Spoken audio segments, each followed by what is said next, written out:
third-year psych major, so I should know some of this stuff. Hey, my name is Luke. I'm an iron worker, and I'm here to answer some questions. Hi, my name is Countess, and I'm doing this interchange with Kevin.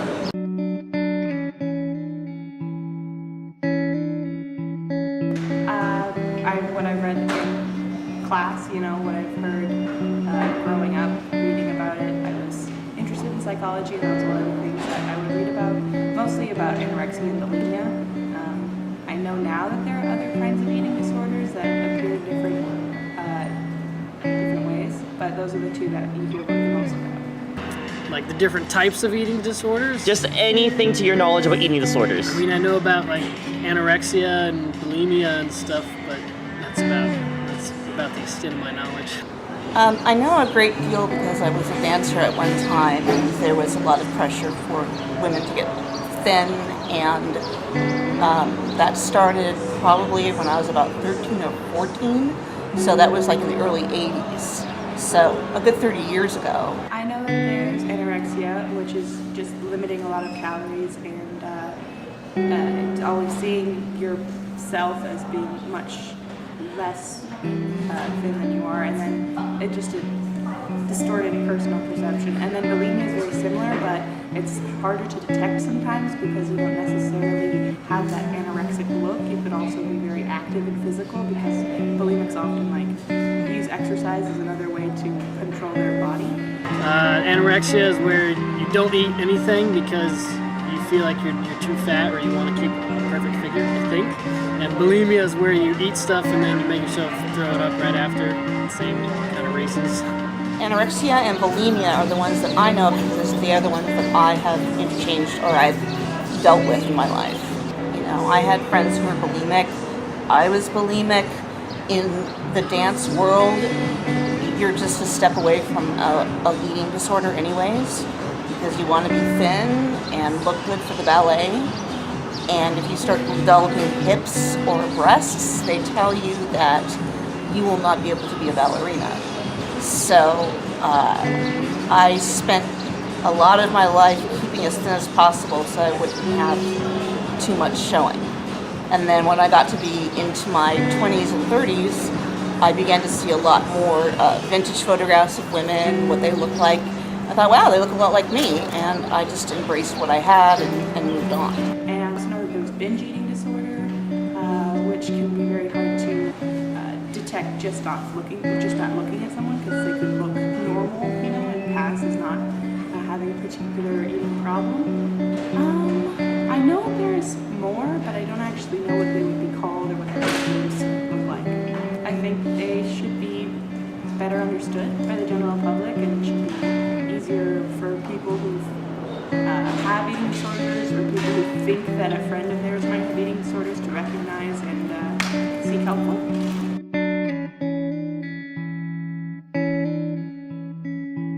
Can it be considered that losing weight is a factor to be diagnosed with an eating disorder? Is that the only criteria? Oh, okay. Well, not necessarily. And I mean, it's often a person who loses a lot of weight will probably trigger the people around them to think, oh, they might have an eating disorder just because they look unhealthy now or something. But a person can have an eating disorder without having to lose weight, and it's more about behavior and less about, the scale. I think it's a big part because that's why a lot of people have these eating disorders, right? They want to look a certain way, so they have to lose weight or gain weight, whatever. Yes. Do eating disorders only affect women? No, not at all.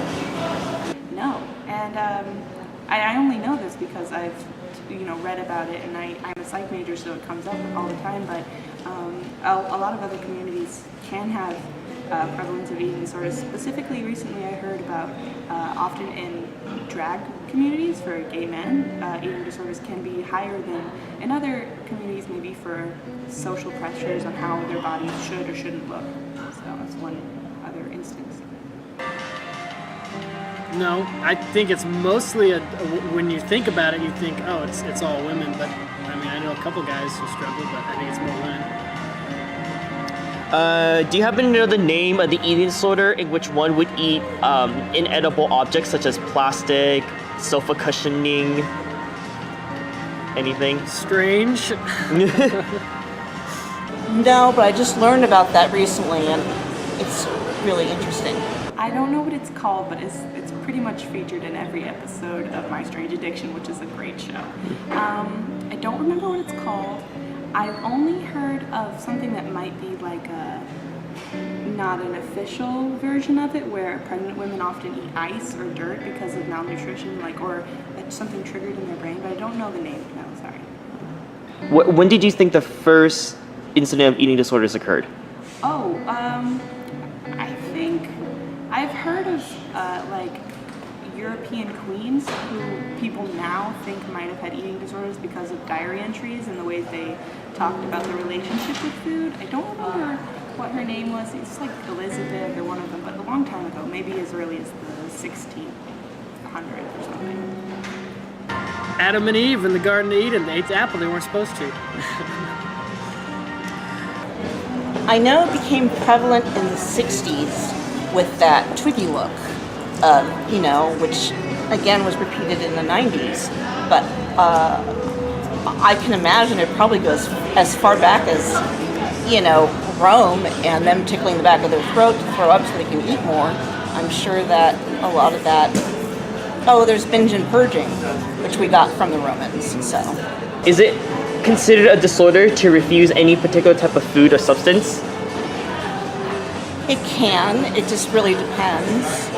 A lot of times that's like a starting point for some people with anorexia. They'll say, "Oh, I don't eat this," and then it'll grow and grow and grow until basically all they eat is like a plate of lettuce or one piece of kale.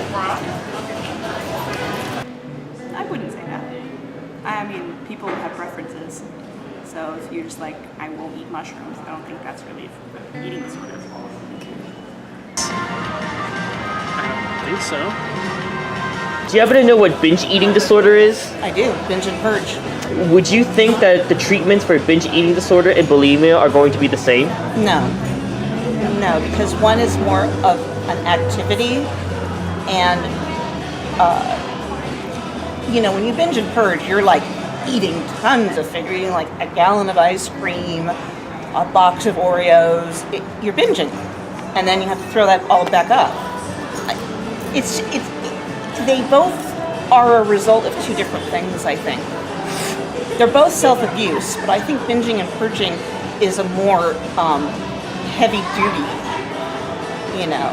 action. I don't even know what the treatments are, so I don't know. No.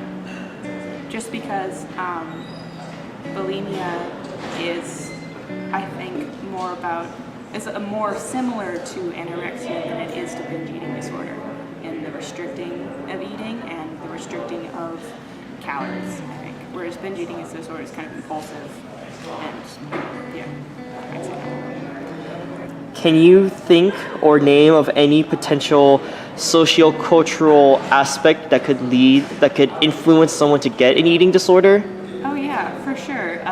Society's portrayal of women in the media, social pressures interpersonally in your community. If you come from a family who thinks that a certain body type is, traditionally good looking, and you should probably strive for that so I'm thinking mostly of young girls, because young girls are very influenced by media portrayal, and there's a very limited amount or variety in how girls are portrayed in the media. So a lot of times girls can think this is the only way a person should look, which develops like self-esteem issues and stuff. Focus on having a perfect body image, all that stuff. I would have to say that for women, it's to look good. I remember one time reading about a woman who said she never knew what eating disorders were until she saw a picture of Twiggy, and that was the fashion ideal in her youth. And so I can understand that. I can understand seeing something and thinking that this is the norm, and I have to, especially with the 50s and the 60s and post-war, there was such an ideal of what women were supposed to be and be wives, and you only went to college to get your MRS degree, and all of these necessities for being a woman and to get a husband. I think it kind of borders on ridiculous and sad.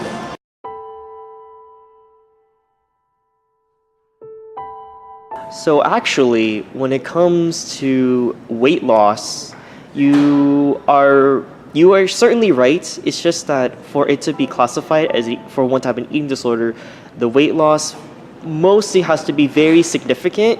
It doesn't necessarily have to be in terms of like BMI or like reaching a super unhealthy weight. It could be something like think about shows like The Biggest Loser, where most of the participants are extremely overweight and then they lose a lot of weight like very rapidly. Well, that's a game show, so circumstances are a little bit different, but if you see someone who goes through that very suddenly, very quickly, then it's likely that they are to have some type of eating disorder.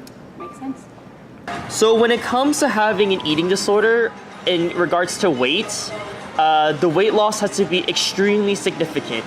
Like, think about shows something similar to like The Biggest Loser, how contestants are like really, really obese.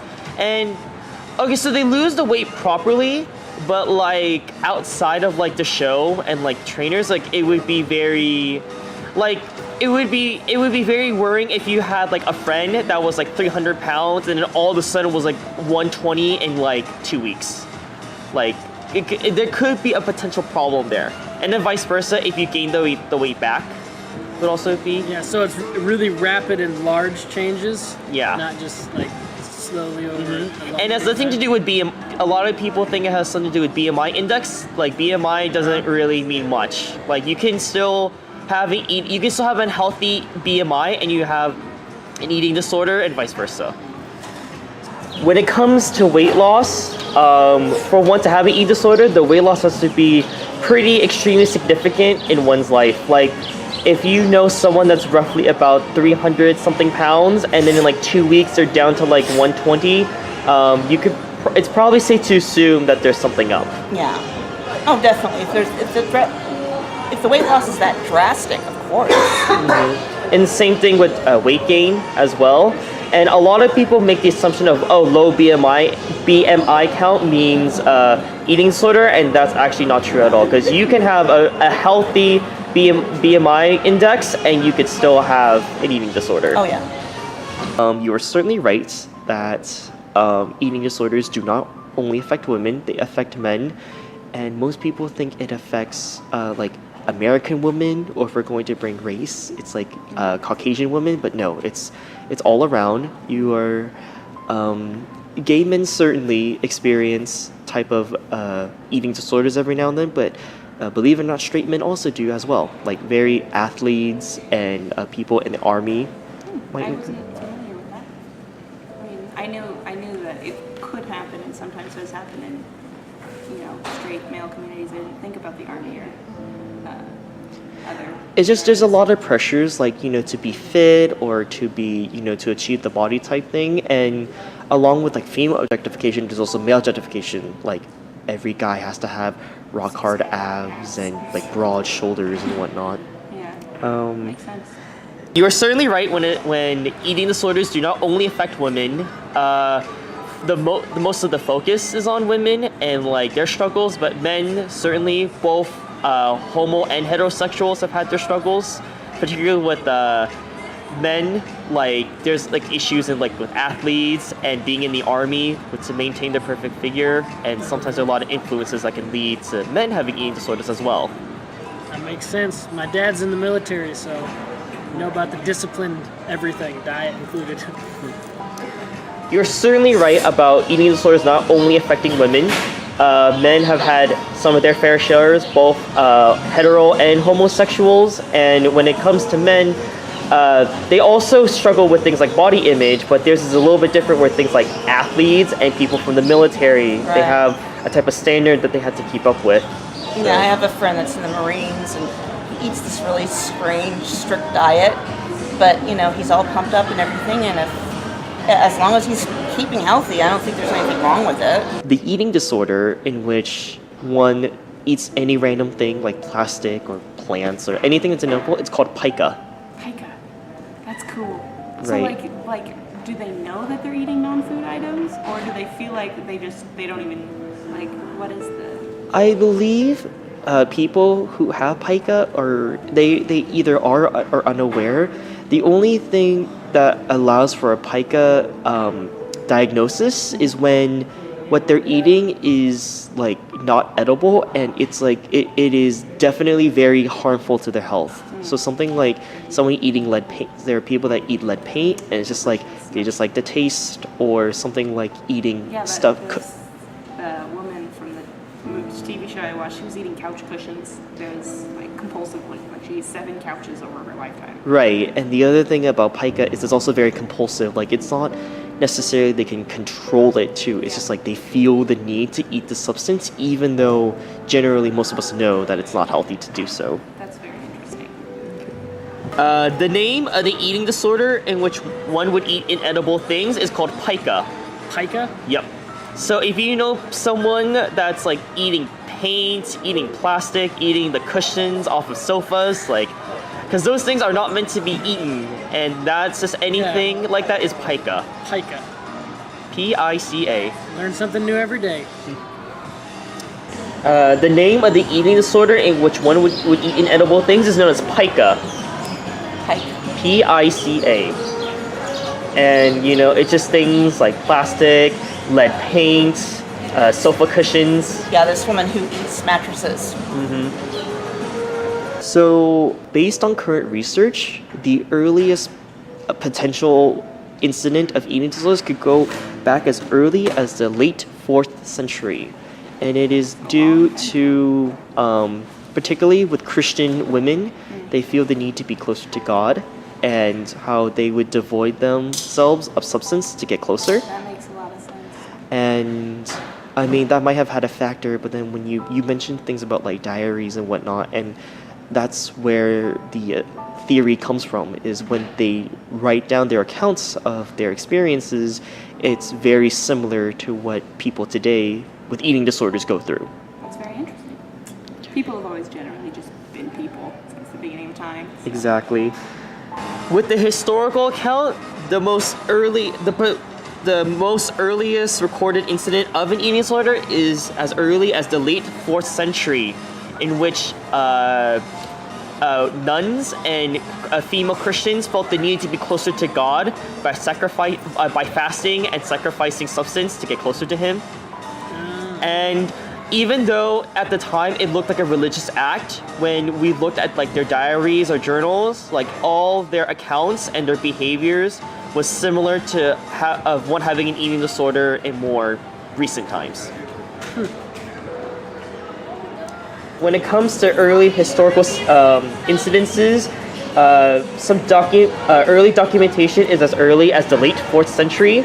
In revolves to Christianity, where nuns and other Christian women felt the need to be closer to God, so they would fast and sacrifice substance intake in order to feel closer to Him. I am aware of that. And then when it comes to their recording in like journals or diary entries, like what they have described is very, very similar to what people going through eating disorders now are going through. I'm not surprised. So the question about whether avoiding a particular food or substance types is considered an eating disorder, people certainly have preferences. Like, I don't like melons. Crazy. I know. Like, I like melon flavored things. I just don't like the actual fruit itself. But my preference of not eating melons is not an eating disorder. However, there is a type of eating disorder called avoidant or restrictive food intake disorder. It's been recently diagnosed and acknowledged in the DSM-5, and this eating disorder is categorized as by those who would avoid any particular substance, and it's very detrimental to their lives, either in their health or how they function. Is this applied to people who only eat one kind of food? Yeah. Yeah. Like, there was a news story about a kid who, he's 11, and since he could eat all he will only eat is cereal and toast with peanut butter. There's this amazing British show, and now I can't remember what it's called, but it basically focuses on people who have only eaten 2 or 3 different things, and there are grown people who've only eaten cheesy potatoes for the last 30 years, or beans and it was beans and toast, I think, and they literally only eat that every single day. And the whole show is trying to give them therapy and teach them to try other foods. And Right, and like the way to get this disorder is to like when presented with other options, they would like very stoutly refuse, and if they're ever in the position to take it, there's huge distress, emotional, psychological. So with this kid, you know, like his parents tried feeding him meat and other vegetables, and he wouldn't do it, and they've done all different types of therapies. They force-fed him, they've mixed it into his food, they even tried giving him supplements, nothing. Like this kid would only eat cereal or toast with peanut butter, and that's why. And even the mother admits that every single night she always has every meal. That's all that he ate. And the kid, when the kid was interviewed, he just described it as it's mainly like a texture thing. Like I like how toast and peanut butter feels, but things like vegetables, fruits, or meat, like I'm scared to see what it would taste like or what it would feel like in my mouth. So he was actually diagnosed with avoidant restrictive food intake disorder. That's very interesting. I think that's what the people in the show probably had, because it was very similar. Like you can cut this out later. There was this one chick who her worst thing she could imagine eating was a banana. And then in the end she did try eating it a little bit. She almost threw up. Like she hated it so much. But yeah, she definitely most likely had the disorder. Yeah, but she was very proud of herself for even trying. And from they usually do a follow-up a few months later after continued treatment, and they were like, I can eat cucumbers now or something else, it's good. To reviews a particular food substance, now there are preferences. For instance, for me, I'm really weird. I like melon flavored candy, drinks, whatever, but I just hate the actual fruit. I really don't know why. But that's not considered an eating disorder because it's not detrimental. For there is such a case where refusing a food substance is an eating disorder. It is known as avoidant restrictive food intake disorder. There's got to be a cool acronym for that. I don't know what it is. I'm trying to do it in my head. AF something, I can't really think of it. But basically, an instance of this is there's a kid somewhere in the United States where he's 11 years old, and almost every single meal he will either eat cereal or a piece of toast with peanut butter on it. For his entire childhood, his parents have tried feeding him meat, veggies, just anything else. And they've done multiple treatments. They force-fed him, they mixed it in with his food, they've done other things, nothing. This kid would not eat it. And for the mom, whenever she makes dinner for her family, she will always have to make toast and peanut butter for this one kid. And it's considered an eating disorder because obviously the kid says how when he goes to things like birthday parties and they offer him cake, he gets really scared. And for him, it's just a texture thing. He's like, I don't know why. There's just a lot of things I eat and I don't like the feel of it in my mouth. The only thing I like is toast and peanut butter. That's crazy. See, I'm the opposite. I'll eat anything. Literally anything. Not inedible things, not pica, but I'll eat anything that's edible. Yeah. And it's definitely, this disease or disorder is definitely more recent, so it's not a surprise that many people haven't heard of it, but just so you know. When it comes to refusing any particular type of food or substance, most people mistake this as preferences. For instance, for me, I love watermelon flavored candies and drinks and whatnot and fragrances, but when it comes to the actual fruit, I can't eat it for the life of me. I don't know why. I have a friend like that with strawberries. But obviously, for the both of us, it wouldn't be an eating disorder because it's not really damaging. But then there is a recent disorder recently known as avoidant or restrictive food intake disorder. And basically, when these individuals refuse food, it's very detrimental. There's a story of a family somewhere in the United States where there's a family with an 11-year-old, and this 11-year-old, for most of his life, he's only eaten cereal or toast with peanut butter. For some strange reason, he will not eat anything else. The parents have tried many different ways, which include force feeding, mixing his foods, supplements, and this kid wouldn't eat anything. And even when the mom makes something like steak or mashed potatoes or something, she would always have to make toast ready for her 11-year-old. And it sounds like my brother, he would only eat certain things, so. Right. And for these individuals, some of them, like this 11-year-old was actually interviewed, and what in his experience is, for him, it's a lot about texture. So he doesn't like the way how vegetables or meats feel in his mouth, and he even admits having a lot of anxiety in certain social events. Like when he goes to birthday parties and they offer him cake, like he gets so anxious and so scared, and so his family recognized it was a real problem, and they got him diagnosed by a pediatrician and a specialist, and now they're doing what they can to kind of help this kid overcome his struggles. Wow.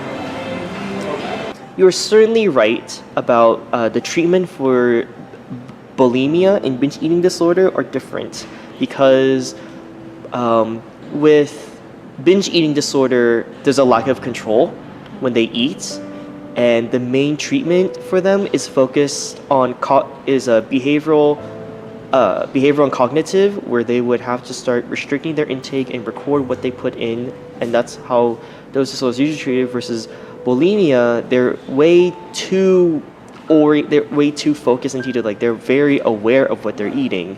So bulimia treatments, it's more so of a psychotherapeutic, where they're trying to allow themselves to not be so punishing on themselves. Right. Yeah, makes sense. And yeah. So for binge eating disorder and bulimia, the treatments are actually completely different.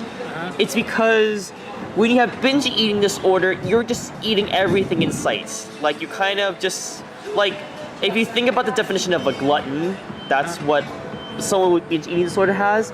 And the treatment for them, it's a lot of, it's all cognitive. So they have to do things like count their calories, record what they're eating, and really make sure what they're making note of. Now with bulimia, they do binge. They eat a lot at once, and then as you mentioned, they throw it up. But their treatment's a little bit different. The problem is they are aware. They're a lot more detail oriented. So if they were to count their calories, that would be counterproductive. So for them, it's more so of a behavioral psychological treatment, where they would have to acknowledge that it's okay to eat certain foods and not feel ashamed of their bodies, but obviously they have to do it in a healthy way and not just binge everything at once. You're basically right on the dot about the treatments for binge eating disorder and bulimia are actually not the same. It's just a different effect, I would think. Right, because with binge eating disorder, with both disorders, there's a loss of control in eating, but with, as you pointed out, with those who binge and purge, like it's more so of an activity for them. Like it's just something It's like that they have to do. ritualistic, yeah. Versus those with bulimia, they're a lot more conscious about what they're doing. And so with treatments for binge eating disorders, it's a lot more cognitive. So they have to do things like counting calories and watch their food intake and really make sure that they don't get into a binge eating episode. Right. Versus those with bulimia, if they were to count calories, then they're going to be a lot more aware of what they're eating, and then they're going to, potentially develop. Also, what you're eating is really important to bulimics. Like tuna salad, things that will come back up easily.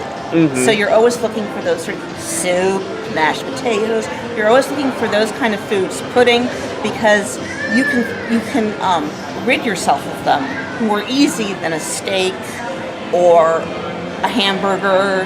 And I'm not just talking about the meat, I'm talking about the whole picture. Right. So I remember people who taught me how to be a bulimic would teach me these things, and that was one of them. Right. And carrying a toothbrush, a toothpaste, wherever I went. And treatments for those with bulimics, at least nowadays, it's more so of a behavioral, psychological type thing, where you just really have to encourage them that that like they are okay, or that they're going to be okay, and like to have eating health habits, and to not be so anxious or to be so calculating of like what they're putting into their bodies. There's a big fear there. It's a big phobia. And then with the social cultural aspects that could lead to eating disorder, there's so many. Like the media, friends, family has also been a huge issue, or factor, I should say. And Probably culture too. right, because there was a study where there was this place in Japan. It had no real influence of Western culture, and the eating disorder rate was very, very low, like below 5%. And then when TV was introduced and those residents got televisions, I forgot how long the follow-up was. It may have been a year or 3 years, but the researchers came back and the number went up from like a single digit to 19% of residents had developed eating disorders. That's a lot. Right. That's crazy. And I mean, there could be potential like biological factors as to how one could get an eating disorder, but there's certainly a lot of socio-cultural factors as well. Must be a huge influence, I'd say. It makes me think about, I took an art history class and there was the Woman of Willendorf, which is considered one of the first art pieces ever. It's a sculpture of a very fat lady. It's just kind of interesting. Some people think that might be the reason its proportions are so strange, that it might have been a self view, like they were trying to carve themselves, and so the proportions look crazy because like that's what they could see from. But like yeah, it kind of makes me think of how people would view themselves and other people's body sizes without that sort of influence. This one has no right or wrong answers. I just wanted to see how many people knew about this, but there's certainly a lot of different factors. Media certainly has one. We look at like magazines, billboard ads. Friends and family have been a big influence as well. You know, like if your friends are getting ripped and you're not, or like your family's telling you that you're fat and you know you're doing all that you can. Yeah. So there's a lot that can go into what can have someone develop an eating disorder. Definitely. Makes sense. When it comes to social cultural aspects, there are certainly very many. You know, you mentioned a lot of good historical accounts, which, you know, fits into like the media of like models and like ads and magazines. And, you know, I mentioned earlier about like how even men, when it comes to like authority figures or like role models, there's genetics could also potentially play a factor, but not much research has been done yet, or not much data has been shown. And then there's also other things like friends and family. Like if you have friends and family that like just constantly discourage you from like being a certain weight, then yeah, one is more likely to get an eating disorder. It's body shaming, and it has no place in this world. It means looking like skin and bones. My mother, I'm half Puerto Rican, and my mother is Puerto Rican, and you know, we're both very shapely. And when I'm at my normal weight, I am very curvy, no matter what. And my mother one day told me something in Spanish, and then she translated it. Loosely, it meant bones are for the dogs. And it made me feel better.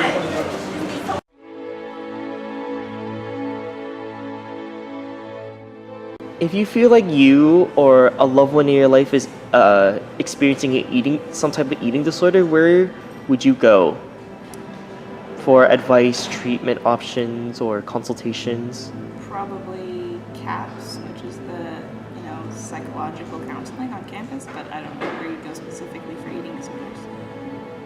To let you know, there is certainly CAPS is definitely a very good resource, and I think that they would be very beneficial to the person who's encountering it.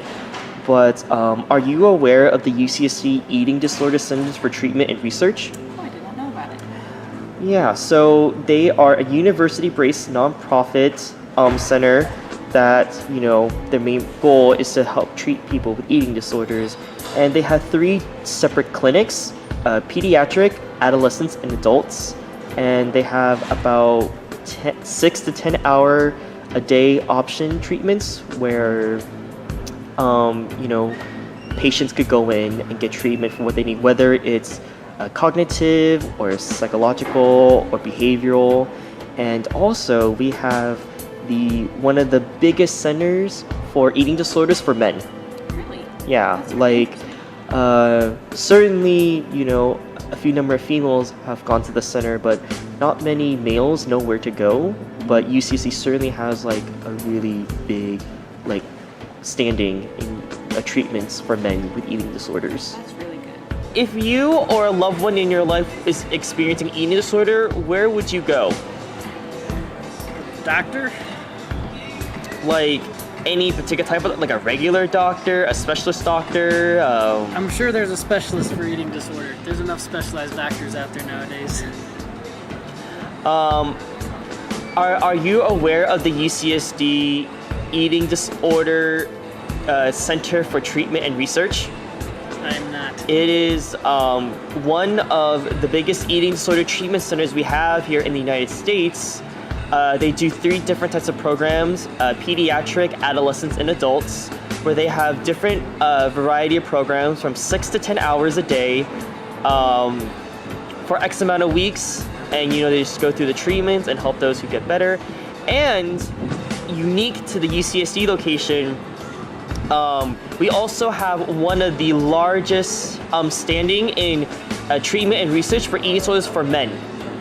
Like, there are other eating disorders in other areas of the country, but the one at UCSD definitely has one of the biggest focus on men. Last year, there was a success story about a guy from Encinitas in North County, how he was battling with anorexia. He went to the center at UCC, and he's doing a lot better now. So, No, I didn't even know UCSD had that. yeah, it's a very good resource. So I would encourage you for if anyone you know, or even if you happen to have an eating or experiencing eating disorder, that I would highly encourage you to go visit the center and to check them out and see what treatments and options could be done. I will keep that in mind. Now I know where to go. As of right now, if you were to have a loved one that is going through eating disorders right now, where would you advise them to go, or how would you approach that with this individual? It depends on the person and the comfort zone. For example, if it was one of my nieces, and I was there to witness it, because it did happen with one of my nieces, but unfortunately I was kind of too far apart to be able to help her, and I was going through my own stuff too. So, but I'm sure that her sister intervened and helped. And she is very different now. It was just a certain phase. But I remember going through that phase, and I remember telling my nieces, they're always asking me, well, Grandma says that we need to get boob jobs so we can get husbands. And I'm like, no, you don't. No, you don't. And I just did everything I could to dispel the lie so they wouldn't have to live with it, because beauty is fluid and dynamic, and it changes all the time, and it really is in the eyes of the beholder. I've seen size 24 women who are just breathtaking. So I don't care. This is a vessel. I'm going to die, and this is going to be left. It's nothing. I could lose a leg in one day if I was dating a guy who only liked big busted women and I got breast cancer. Our relationship would be over. So what's the point? Are you aware of the University of California, San Diego Eating Disorder Clinic for Treatment and Research? The UCSD one, yes. My brother works for UCSD, and he was trying to get his daughter into that. So, is it safe to assume that you know of the various treatment options that they have, how they have I don't know anything. The most I know is that it exists. Well, just to give you a little bit of light, they have 3 different treatment options for what is that word? A pediatric, Okay. adolescents, and adults. And they have varying different programs between 6 to 10 hours a day, and for X amount of weeks. And patients go in and they get treated. They get referred. They have a specialist there to diagnose them and to kind of really pinpoint what the issue is, and to It's inpatient? outpatient. Oh, outpatient. Okay. It really depends. If it's on the brink of really how do I say it? If there's If it's acute, or does it depend on? If the situation is very severe, this person's at a dangerously low body weight, then it will definitely be inpatient just to make sure they're okay. But it's encouraged for most of them to be outpatient, in a sense, for adolescents and in pediatrics, like, you know, they have it's family-based therapy. So like the whole family as a whole is enduring the treatment for the child, and then for adults, you know, it's definitely just a lot of like behavioral cognitive therapies and like, you know, just really Well, it's changing your lifestyle too, so right. it's hard to get used to. And I guess I'll let you know that in regards for men and eating disorders, the UCSD Center has one of like the biggest, largest like research clinic and like data in regards to studies with men and eating disorders. And Really? yeah, there was a success story a few years ago about a man from Encinitas in North County where he was in the military and he was like a football athlete and he was battling anorexia, and he was very lost as to where to go, because, you know, in his mind, men don't have eating disorders. Right. But he heard about the UCSD Center, he went in, and now he's doing so much better. That's so And- great. Right. That's really. I knew a guy in college that was anorexic, and actually he was kind of like trying to teach me how to be an anorexic. He's like, you know, all you need to do is have one Ensure a day and you'll be fine. My husband died in 2015, and I would not eat. I just couldn't eat because I was used to eating with him. So I would have to say, like, after he died, and which was right by Thanksgiving, and up until and that was November, up until January, I hardly ate anything, and I lost like 40 or 50 pounds. Not a healthy way to lose it, but you know, my mom was also trying to get me to drink Ensure, and I refused because it tastes really nasty. So I was pouring it down the sink a lot of times, and my mother would walk by, and I'd be like, it's delicious. So, but yeah, there was a good time where I just would not eat. All I would do is drink water or milk. So I guess it is a form of anorexia. I just, you know, it's some kind of mental force that's keeping me from eating, obviously. Mm-hmm. Even when things that are tempting are put in front of me and I'm just not interested. Right.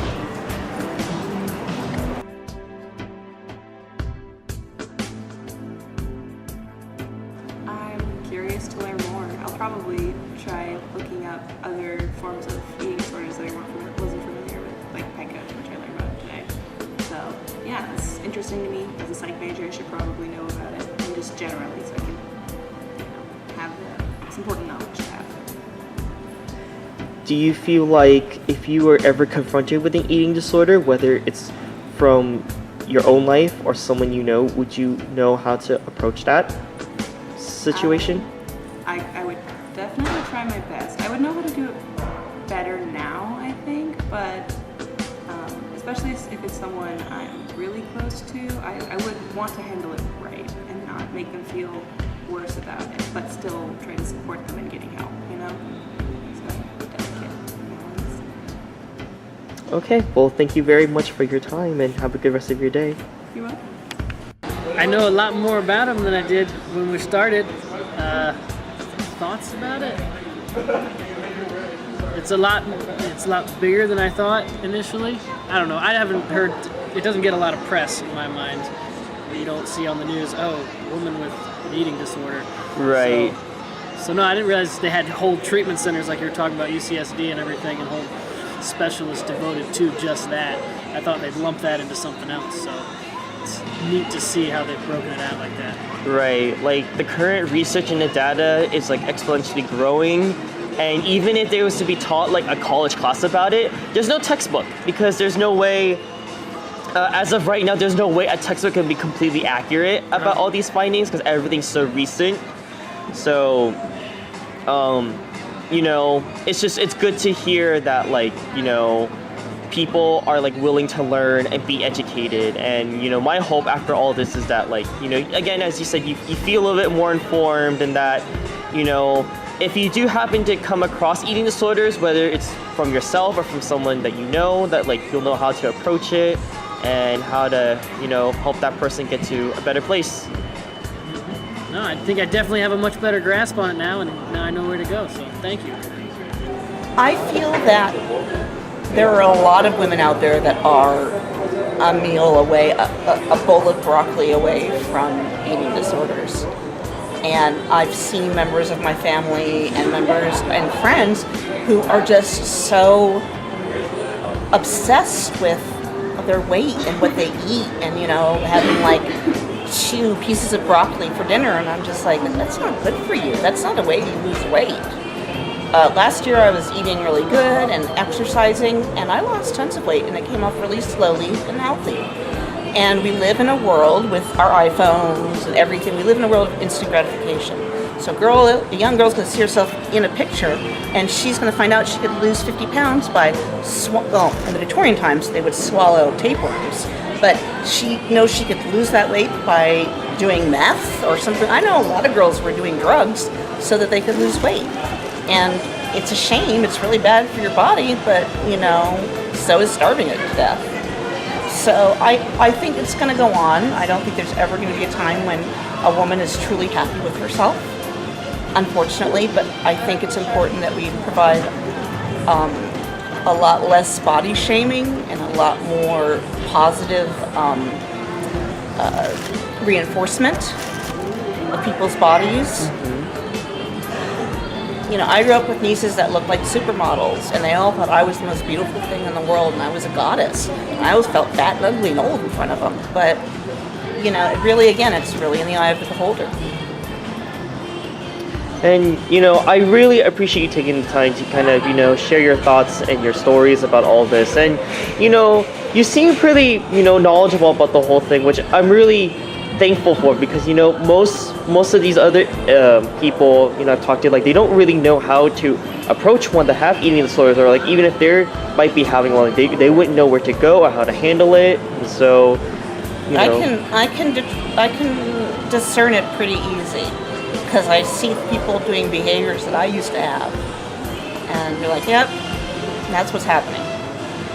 Right. And ultimately, I hope you feel a little bit more informed and more enlightened about about this topic that you already know so much about. And and I'm certain that you're going to know that, like, God forbid, but if you happen to come across this again with another individual that you care for, that, like, that there are ways to go, and that there are certainly a lot more options and ways to. Yeah, I'm really happy that there are, because if I do have that situation, I can present it to somebody else and say, look, this is your option. You can have the best of both worlds. You just have to do it in a healthy way. It's not going to come off tomorrow. Don't buy that size 6 bathing suit for this summer. It might not happen till next summer. So.